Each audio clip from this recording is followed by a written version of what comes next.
గుర్తుంచుకోండి, మనం ఏదైనా ఫ్రీగా నేర్చుకుంది మనం అది మళ్ళీ రిటర్న్ చేయాలి. మన మీద అది రుణం ఉంటుంది. ఎక్కడ ఎక్కడ చేయాలి ఫ్రీగా? నా ఫ్రెండ్ పెళ్లిలో నేను వెళ్ళి ఫ్రీగా షూట్ చేస్తాను, అది కాదు, అది రుణం కాదు. మనం ఏ ఆర్గనైజేషన్ మనకి హెల్ప్ చేసింది, సార్ హెల్ప్ చేశారు, ఆ సార్ నేర్పించారు, వాళ్ళు చెప్తే కూడా మనం ఫ్రీగా చేయడానికి రెడీ. మన రుణం మనం తీర్చు. అంతేనా? ఇప్పుడు మేము ఒక ఎన్జిఓ, మా దగ్గర స్కిల్స్ లేవు, మేము బోల్డ్ ఈవెంట్స్ చేస్తూ ఉంటాం.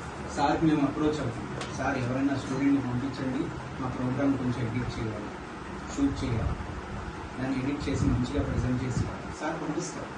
Is always that. మా ప్రోగ్రామ్స్ అన్నింటిలో ఉంటారు.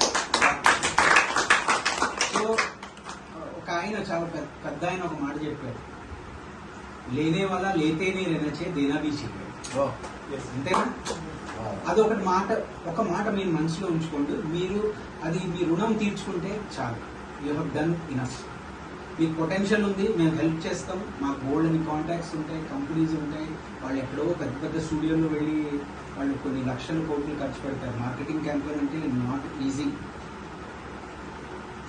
మీరు కూడా ఒక టీం ఫామ్ చేయండి, 2-3 మీరు ఫ్రెండ్స్ కలిసి ఒక టీం ఫామ్ చేయండి. మీరు మీ ఒక కంపెనీ పేరు పెట్టుకోండి. Become entrepreneurs. ఎంటర్ప్రెన్యూర్స్ అంటే మా సొంతం మీ బిజినెస్ స్టార్ట్ చేస్తాం. కావాలి, చాలామందికి కావాలి. Don't be restricted.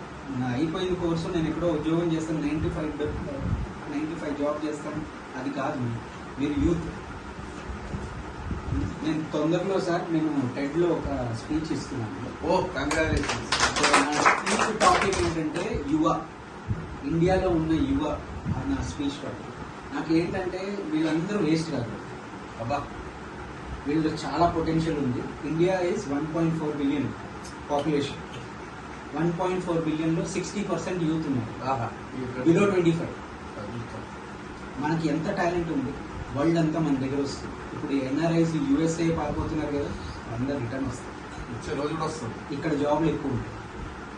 మీరు చూస్తున్నారు డెవలప్మెంట్. శంషాబాద్ ఎలా మారిపోయిందో, పల్లెటూరు లాగా ఉండేది, మారిపోయిందా?